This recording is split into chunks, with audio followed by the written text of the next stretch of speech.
Hey y'all, what's up? Welcome back to the channel. Welcome if you're new here. Hey, hello, my name is Angela.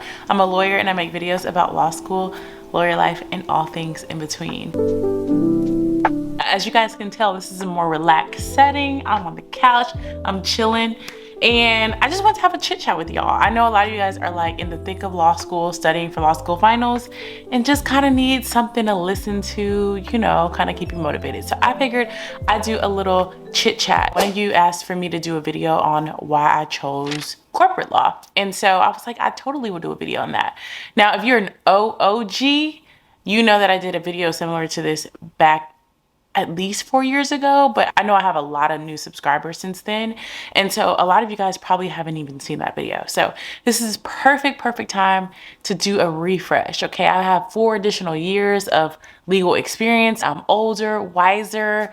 And so I thought this would be a cool little video to do a little cozy chit chat session on. Okay, so let's talk a little bit about my legal background. So I graduated from law school in 2016. I went to South Texas College of Law, a law school in Houston, Texas. From there, I started my first big girl job at one of the top firms in Houston, and I worked there for some time. And while I was there, I was actually had more of a real estate and finance role. So I did a lot of real estate transactions and I did a lot of banking transactions. So lots of credit agreements and things like that. But then I moved to the Midwest, and within that move, I pivoted into mergers and acquisitions, which is the bulk of my legal experience. So that's what I'll talk about for the bulk of this video, is mergers and acquisitions. And then almost 2 years ago, I left the big law life. I left private practice, went in-house, and did another pivot into the asset management space. So that is where I am today and what I'm doing today. But one common theme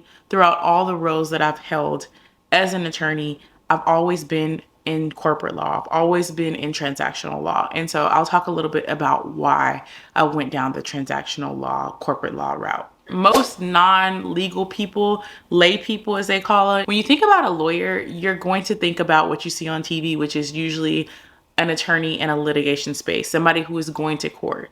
A lot of times people aren't even aware of the different areas of law you can practice. And a vast majority of those areas have nothing to do with the courtroom, not directly. They're not litigation related. They're very much transactional related, because the world is run by business, you know? So if you think about it that way, it makes sense. But when you just hear the word lawyer, you just tend to think of, you know, courtroom, arguing in front of a judge, you know, that type of thing. So I became exposed to transactional law when I was in law school, and I realized, oh wow, this really gives me insight into how businesses operate. I could learn a lot here. And so that kind of sparked my interest. So that was one of the reasons why I went down that road. Another reason is I like the collaborative nature of being a transactional lawyer. In a transactional space, you negotiate, you collaborate to come to a resolve, because you usually have 2 parties who are interested in working together. And then as your lawyer, the lawyer of each party is just trying to protect their client's interests. And in my opinion, it's just more of a collaborative, enjoyable space to be in when you're working in sort of a transactional setting. Negotiations can get tough. You know, you can be nitpicky, you can go back and forth. But I just find it to be just an overall more pleasant exchange. Another reason why I like the transactional side of law is because it allows you to really learn how to problem solve and be creative with solutions. Also, it forces you to anticipate issues so that you avoid those issues down the line. So making sure you're drafting provisions in the contract to protect your client, to prevent your client from even having to go to court. Or if they do end up in court, the things you wrote in the document for your client will allow your client to prevail. So I really like that. I thought that those types of skills, the problem solving, the coming up with creative solutions, the forcing you to think outside the box, would be some really strong skills to have under my belt, no matter what I chose to do. I mean, this life we live is a long one, God willing, right? And so just because you start out in a certain area doesn't mean you will end up in that area, especially as an attorney. With the JD, you have so many options. You don't necessarily have to be a practicing attorney. A JD and a law background could set you up to go down many avenues, but I knew those types of skills that you learn as a transactional lawyer could translate into so much. So that was sort of strategic on my part, allowing myself to just build up my resume with skills that could translate into so many different things was super important to me when I was thinking about crafting my legal journey and what my career was going to look like. Another reason why I chose transactional law is because I thought it would be really helpful in my day-to-day life. And to be fair, this isn't really a transactional versus litigation type skill because all lawyers learn it, but just being able to review and read contracts, understand contracts in my day-to-day life. I mean, if you think about it, every single day you are signing contracts, whether it be your lease, your mortgage documents, every time you sign up for some subscription service, there's always some contract that you have to review and agree to. And just in my experience, especially when I was in real estate and especially as an M&A lawyer, I had to review and negotiate a lot of those types of documents that I see in my day-to-day life. For example, when my husband and I purchased our home, those mortgage documents, I'd seen those already in much larger capacities in our home, right? Because I'm talking about commercial real estate. And so I knew exactly what to look for. I knew exactly how to read the title commitment. I knew exactly what those things meant. And I knew when to ask for exceptions to certain things because I had done that in my professional capacity. So those things were really, really beneficial and I knew they would be. Okay, so like I said, majority of my career thus far has been spent as an M&A lawyer. And so I'm going to talk a little bit about why I went down that path specifically, as I think that was one of the best decisions that I could have made. And I really did enjoy that work and I still do miss it to this day. So many people think being a transactional lawyer is super boring because you do a lot of contract writing and contract reviewing. And I'll be honest, these documents can be long and dense. And so for me, when I chose the M&A route, that was kind of a way to make things more exciting. The fast pace of the deals, the types of personalities you work with, the issues you run into, they kept things pretty exciting. Stressful for sure, but also exciting. I didn't feel like I was doing monotonous things. I can do what was perceived as the same transaction over and over. And I promise you every deal was different because there was a different personality. There was a different issue that arose. There was always sort of something that kept things exciting and again, stressful. And so I really, really liked that because it was a way to kind of keep life exciting. I always felt like I was learning something new and I always felt like I was kept on my toes. And so that is something that I really, really enjoyed about M&A and one of the reasons why I was attracted to it. Another reason why I chose M&A and I liked M&A was because it was rewarding for me. It was rewarding for a couple of reasons. So it was rewarding because I was involved in these impactful transactions. I felt super proud seeing that my firm and sometimes even my name attached to these big transactions that were reported in, the local or national business journal. Those types of things were really, really cool. Like, wow, I was a part of that. So for an example, I didn't work on this, but when T-Mobile acquired Sprint, that is a transaction that a slew of M&A lawyers were behind the scenes on. Those types of things were really, really cool to be a part of. But even on a more personal, rewarding level, was how it affected some of my clients. Now, it's arguable. Some people do not like, big businesses acquiring small businesses and those types of things. I know there's all sorts of arguments on either sides and morals and values in those things, which we won't get into in this video. However, there were many times where I was in a deal where we represented sell side. When I tell you these sellers were excited a lot of the times to sell their business. Some people had worked to build up this business just to be able to be in the position to sell it. I got to get to know some of these people. I worked with these people on a day-to-day basis for weeks on end and connected with them. And they were so happy and so grateful for our assistance. And so that was really nice to really just kind of get to know some of the people that I worked with. And so that was personally rewarding. I remember people sending thank yous, writing really good messages about how they enjoyed working with me and my team. And those types of things made me feel good and made me feel like I made a difference in somebody's life.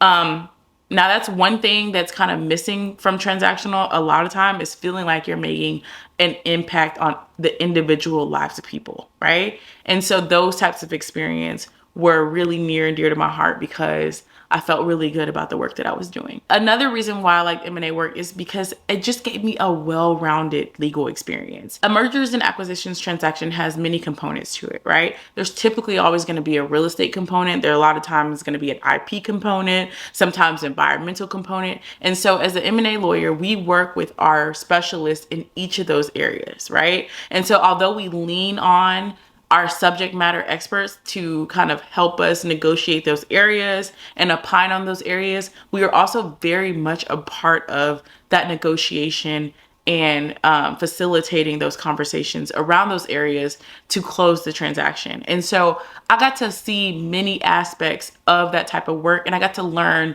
a little bit of something in every area. And that's really cool. You don't see that a lot, especially when you do work in a larger law firm, because you are in a niche practice. So it was a way to be in a niche practice, but also have knowledge about other areas. And that's probably one of my top reasons why I really, really like that type of work. Because although I wasn't an expert in real estate, I wasn't an expert in IP, if I were to run into someone and we were talking about it, I could hold a conversation about it. You know, I knew a little something. I knew enough to be dangerous, right? And so that was pretty cool to me and very, very rewarding. Okay, last thing I want to talk about when it comes to M&A and just that work. And I put this in the M&A category really because, again, that's been the bulk of my experience thus far. The work that I did wonders for my professional confidence. Wonders. You know, I talked about this earlier, but a lot of times there were all sorts of issues that arose in the deal. I mean, you name it, it came up, we had to deal with it, and you know, you thought the world was gonna end, and then at the last minute, things were okay, we were able to fund and close and all the things, right? And once you experience that a number of times, you start to get desensitized to things arising. It starts to become normal, right? And you start to freak out a little less each time because you realize, you know, yes, this has come up, we got to deal with it, but it's going to work out in the end. And it pushes you to be a problem solver. Again, thinking outside the box and being creative with your solutions. These types of experience really allowed me to be confident in my abilities. And again, I give a lot of credit to my experience as an M&A lawyer, in that knowing how to handle that has really been a game changer in my career. And it allowed me to be confident in pivoting again. Like I said, I pivoted to asset management, and we can talk about that a little bit. But even in my pivot, I knew a little bit about asset management and the financial services industry by way of being in M&A. It was and still is a very new area to me. And we're talking about a highly technical, highly regulated area. And I went into my new role still confident. You know, I might not know everything. I'm not going to pretend like I know everything, but I know I can figure it out. And I know that I have the ability to do this and be great at it. And so again, I attribute that confidence to my past experiences. And I know a lot of you guys are probably thinking like, okay, if you loved M&A so much, if it was so great, why the heck did you leave? That's a very good question. And I've talked a lot about this in other videos, but really my transition to in-house was more based around my personal life rather than me not being happy with my professional life or anything like that. I very much enjoyed the work that I did, and for the same reasons that I loved it early on in my career, the fast pace, all the issues jumping out, all those things. As I continued to get older and things happening in my life, me getting married, me having a kid, those types of things, it just didn't necessarily align with what I need right now, especially having a kid, especially having a young kid.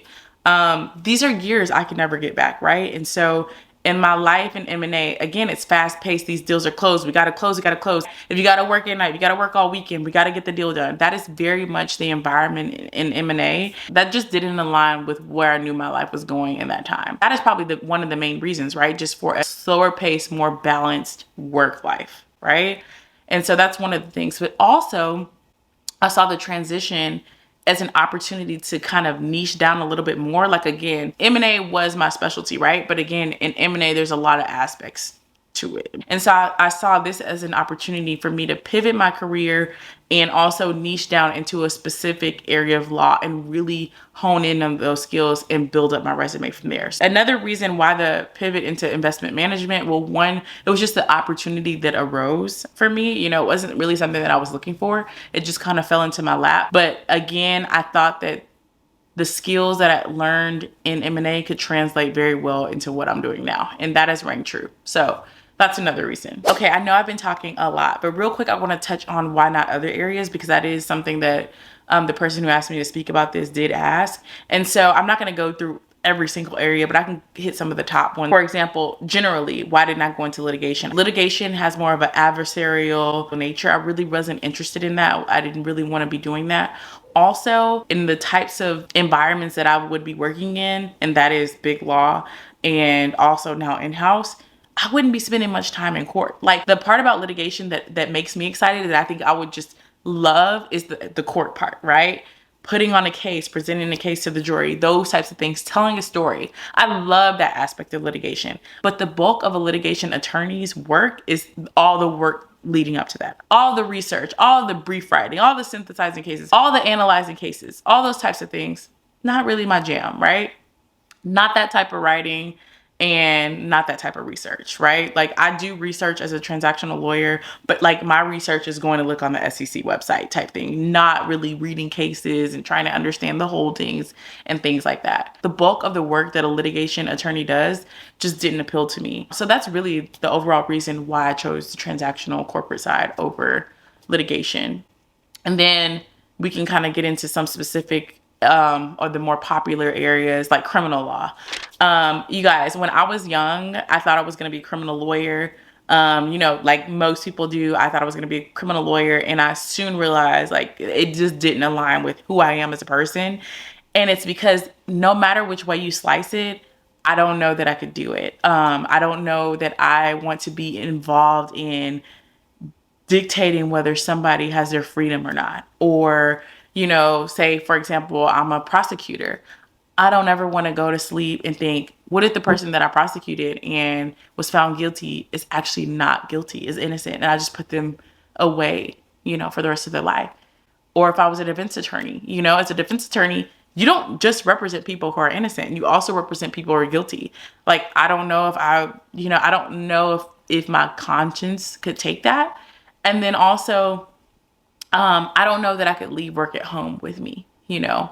These big transactions, they're really, really cool that I work on this stuff, but it's easy for me to kind of turn that off, you know. I mean, I might nerd out on some of the things, some of the topics, but I'm not at home thinking like, oh man, you know, this deal is really getting to me. But if I was a criminal lawyer and I'm dealing with, you know, cases like M or R or those types of things, that would absolutely come home with me. And that's not the, yeah, that it just doesn't align with like me personally and what I think that would be good for me mentally. Same thing with family law. Like family law, you guys know I interned at a family law firm back when I was in law school. And though I really liked all the drama, reading the text messages between ex-husband and ex-wife and child custody and all that stuff, it was, you know, a good key. At the end of the day, family law, they say you see the worst of people. I just think it would be a negative effect on my mental health to see the destruction of families, you know, the destruction of parental relationships, parental alienation, all those things. I don't think that those align with me and the types of things that I would want to deal with on a day-to-day basis. So those are some reasons why I didn't choose like some of those specific type areas. I get a lot of questions about how to determine what type of lawyer you should be and all those things. And I'll say my top piece of advice is to explore. Explore. Take clinics in law school, take classes in law school, do informational interviews with lawyers, reach out to people on LinkedIn, reach out to people on social media, reach out to people you know, whatever it takes. Just try to get an understanding of what people do. And then, of course, when you're in law school, to do internships. Absolutely. Try all the things, you know, try multiple areas of law if you can. That's probably my top advice, is just explore, see what you like. Another piece of advice is lean in on your interests. For example, if you know that you're really passionate about immigration, then lean in on learning more about immigration lawyers and what they do. Lastly, be open to pivoting. I've talked about 3 different tracks I've went down so far in my career, and I'm just like 8 years out. Like, so be open to pivoting. You know, opportunities may arise, and just because you chose one area doesn't mean you have to stick with it for the rest of your life. So be open, y'all. But yeah, y'all, that's pretty much it. Overall, my career has been very fulfilling so far. Those are the things that led me to where I am today. And yeah, I'm excited for the future. I continue to learn more every day. And I'm really just happy. I'm really content at where things are right now. So I thought I would share that with you guys. I hope you guys found this helpful. I hope you found it insightful. If you guys are law students, let me know in the comments what area of law you're interested in practicing. If you're already lawyers, let me know what area you practice. Like, we want to hear. Tell us about your day-to-day, y'all. Let us know. But with that, I'm gonna let you guys go. Make sure you're following me on Instagram at _theaspiringboss. Make sure you are a part of our aspiring lawyers group on Facebook. I'll leave the link to join down below. And also, you guys, if you aren't following me on Instagram, then you guys have not yet heard. I recently just announced that I am releasing a law student planner, you guys. It's a planner for law students just in time for the new year. I literally created it to be the thing that I needed when I was in law school. So it's, you know, a planner, annual, monthly, weekly, daily, all those kind of days, your normal planner. And then in addition to that, it has 20 plus law school related templates. So case brief templates, assigned reading trackers, health and wellness templates, all the things, you guys. I'm like super excited and proud of this planner. It is going to be available for purchase on November 29th, Black Friday. I'm super excited. If you guys are seeing this, go to my Instagram. I am doing a giveaway over there. Also, if you're a part of the Aspiring Lawyers group, you can also enter the giveaway there. So you have 2 opportunities to win this free planner. It's 530 plus pages, packed with goodies. It's Notability and GoodNotes compatible. And I'm just so very excited and proud of this planner. So definitely check it out. With that, I'm gonna see you guys in the next video. Peace.